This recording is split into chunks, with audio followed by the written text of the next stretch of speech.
In this video, I'll show you June 26, 2020, 73-year-old Karen Garner, who suffers from dementia and sensory aphasia, which impairs her ability to communicate, and stand attempted to leave a Walmart in Loveland, Colorado, carrying $13.88 of items she had not paid for when she was stopped by store employees.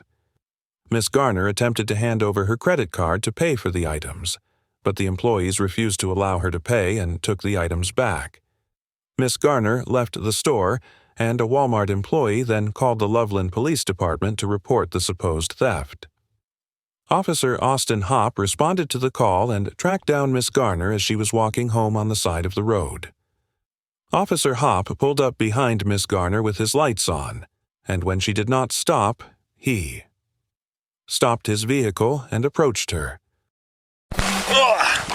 All right, let's stop, ma'am. I don't think you want to play it this way. Ma'am, police, stop. You want to stop with lights on, siren? Stop. You just left Walmart. Do you need to be arrested right now? After failing to effectively communicate with Miss Garner, Officer Hopp grabs her and throws her to the ground in an attempt to restrain her. Miss Garner, visibly confused, repeatedly tells Officer Hopp that she's going home as the two engage in a brief scuffle. Eventually, Officer Hopp is able to place Miss Garner into handcuffs and lead her back to his patrol car. I'm not doing anything. Right now you're resisting, which is not going to fly with me.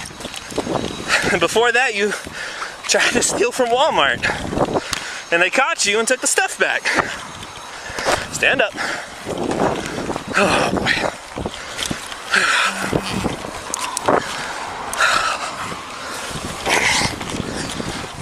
I'm not going anywhere. Why are you fighting with me?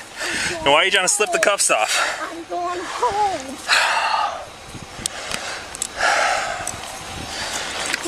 Stop. I'm going home. No, you're not. Are you finished? Are you finished? We don't play this game. You understand me? And if you try to kick me, oh, this is gonna be bad. I'm going home. Stop. I'm going home. I'm going home. After Officer Hopp was able to gain control of Miss Garner, Officer Daria Jalali arrives on the scene, and the two officers once again force Miss Garner to the ground.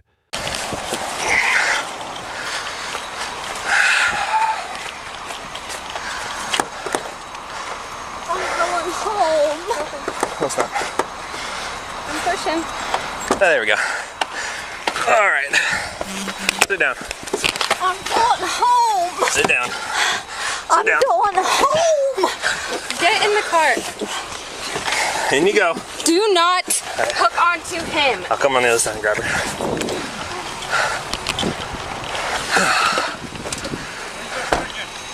What's that? Where's your sergeant? Huh? Who's my sergeant? Yeah. Okay, well, first, I can tell you that. Sergeant Metzler, he's at the police department. You can go talk to him if you have an issue.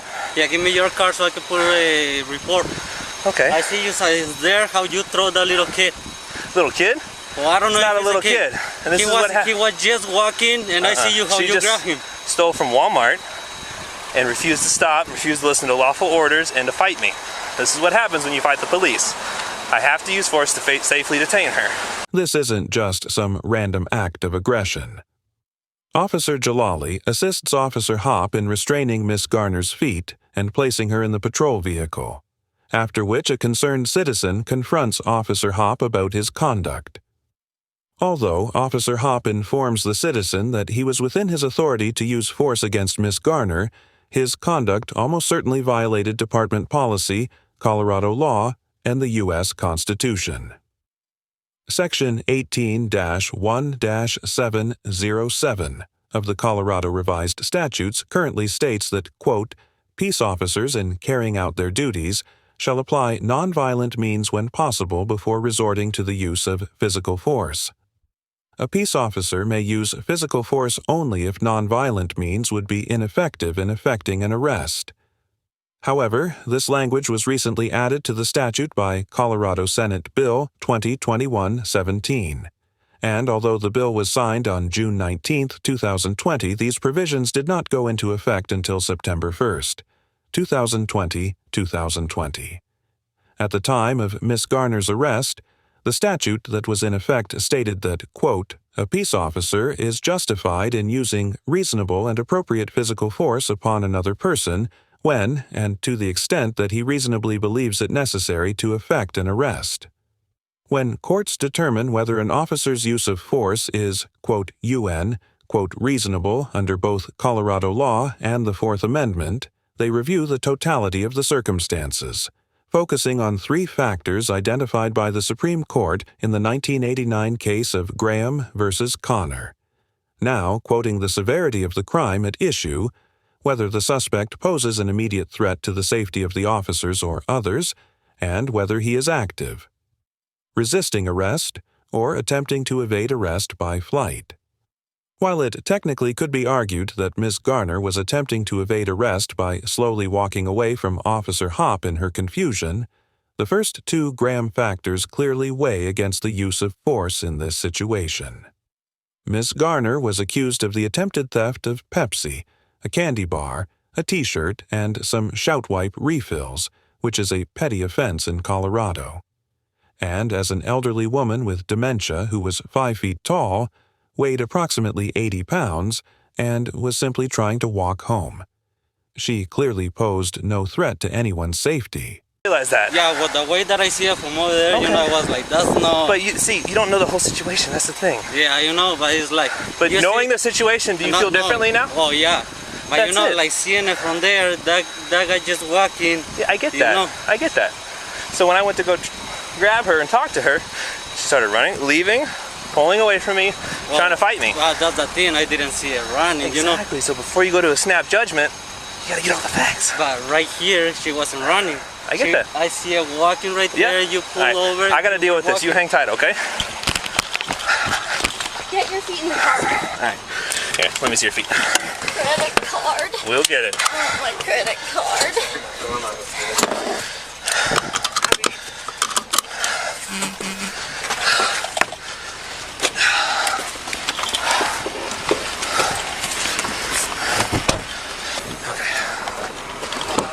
Karen, I got your credit card, okay?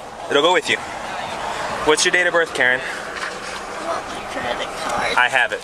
You will have it with you. I will not lose it, I promise. What's your date of birth, Karen? What's your date of birth? What's your date of birth? Okay. The officers attempt to ascertain Miss Garner's identity by asking her when she was born, but she refuses to engage with the officers. Throughout the interaction, it does not appear that any of the officers even consider the possibility that Miss Garner was mentally unstable, despite the obvious symptoms of dementia she exhibits. The Loveland Police Department policy on interaction with persons suspected of suffering from mental illness states that, quote, department members are not expected to act as mental health clinicians, make diagnoses, or provide medical or psychiatric advice. But they should be aware of commonly encountered behaviors associated with mental disorders. The policy identifies dementia as one of the mental disorders that police officers often encounter, lists disorientation, regression, memory loss, and disordered thinking and speech as typical symptoms that officers should be aware of, and explains that now quoting when encountering a person exhibiting signs or symptoms that may indicate the person is suffering from a mental illness, enforcement personnel should attempt to establish a sincere relationship with the individual while maintaining the safety and security of all persons involved throughout the encounter. According to the policy, officers should also model calm behavior and non-threatening body language. Use simple commands, announce actions before initiating them, ask direct and simple questions that permit a very brief response, permit adequate response time when asking questions, utilize active listening techniques, and expect possible delayed responses due to confusion and fear. it is evident from the body camera footage that Officer Hopp either failed to notice the clear signs of mental impairment in Miss Garner's behavior, intentionally violated this policy in his interactions with her. Negative. Sorry. Nothing else, it's just from a credit card she has.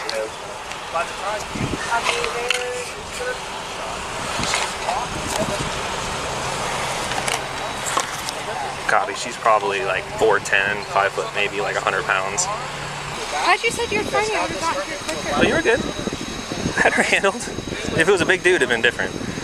But she was like 20 pounds. What's the 200? For what? Well, at least resisting right now. Is that a 200?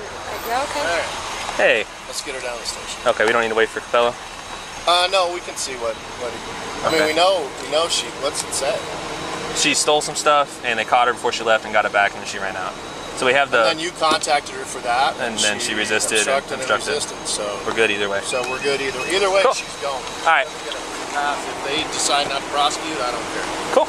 Okay, we'll head down there. Sergeant Philip Metzler tells Officer Hopp that Miss Garner is going to be charged with resisting arrest and obstructing a peace officer, regardless of whether the Walmart employees decide to prosecute her for attempting to shoplift. Although laws vary from state to state, in Colorado, individuals can still be found guilty of resisting arrest when they are not convicted of the charge they were being arrested for.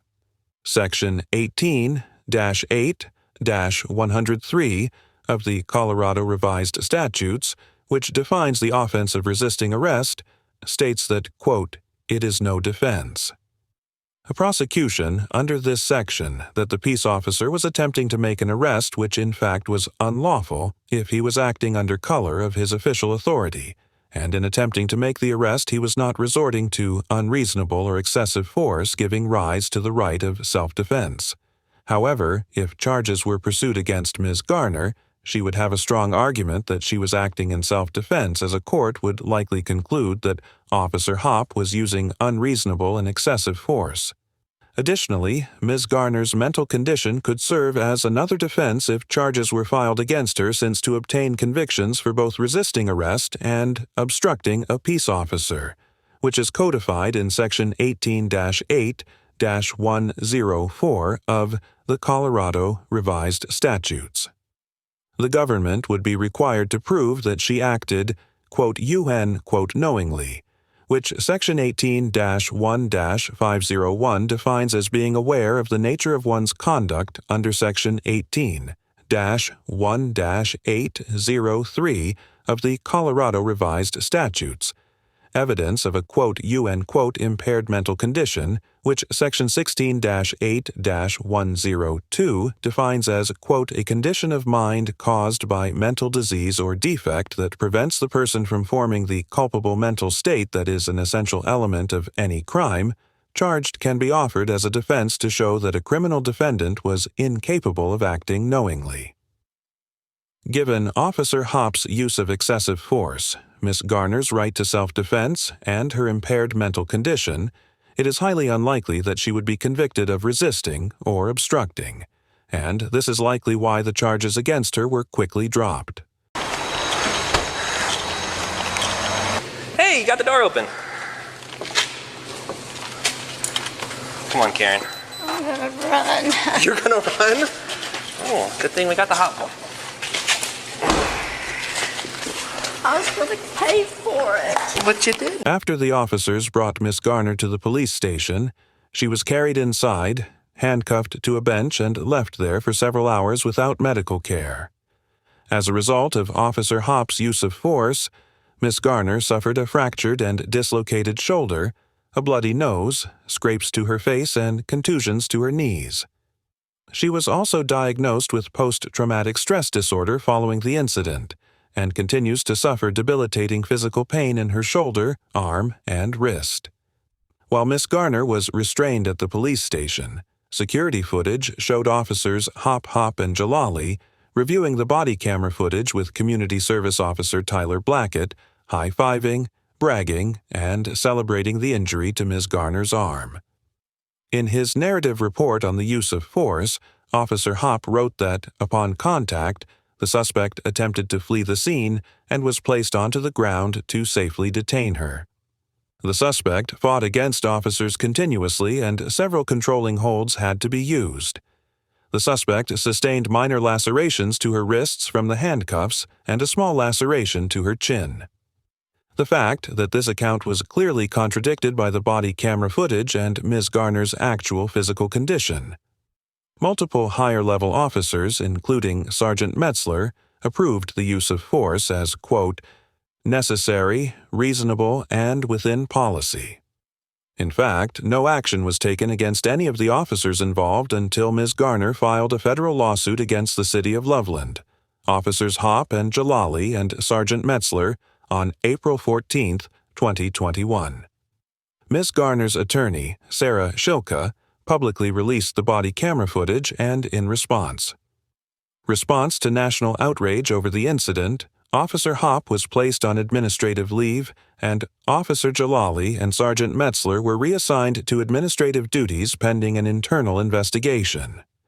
All three officers, as well as Officer Blackett, later resigned, and the city retained law enforcement consulting firm Hillard Hines to conduct an independent investigation of the arrest and the department's policies, practices, and procedures.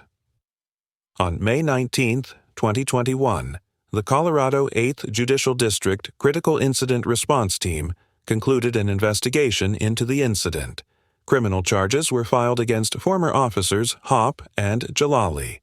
Mr. Hopp pled not guilty to all three charges and is scheduled for a jury trial in April 2022. As of the date of this episode, Ms. Jalali has yet to enter a plea on the charges against her, and they remain pending. However, Loveland city leaders agreed to pay Ms. Garner a $3 million settlement on September 9th. Overall, the former Loveland officers get an F for escalating a minor violation into an unnecessary and violent arrest, failing to consider Ms. Garner's mental condition before using force, and for displaying an unprofessional attitude and what could certainly be considered sociopathic tendencies at the very least. The conduct of Mr. Hopp and Ms. Jalali was nothing short of inhumane from the very beginning of this interaction, and their corruption continued well beyond Ms. Garner's arrest. Not only did the officers celebrate injuring a mentally unstable senior citizen, but they also made several attempts to alter or delete the body cam footage. Lackluster covered the details of the officers' actions following encounter, and I highly recommend checking out his video to get a fuller picture of the lengths these officers went to in an effort to cover their tracks. I will leave a link to his coverage in the description below. The behavior of these individuals extends far beyond the context of a police encounter, and I believe that Mr. Hopp's actions were just as much those of an evil and dispassionate person as they were an act of officer misconduct. This is yet another officer who deserves a grade lower than an F, and this interaction highlights the importance of taking legal action following an act of misconduct. If Miss Garner hadn't filed her lawsuit, then this encounter likely would have never been known to the public, and Officer Hopp would still be a member of the Loveland Police Department.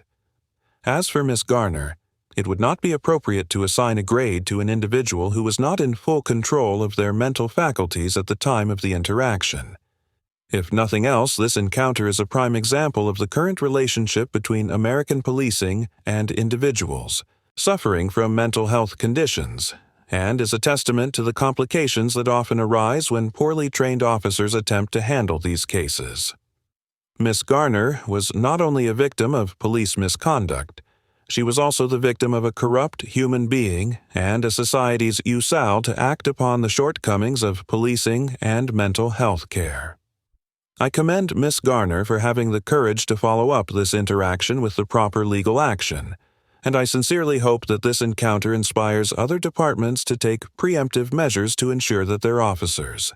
Thank you very much for watching the video. Subscribe our channel for next video.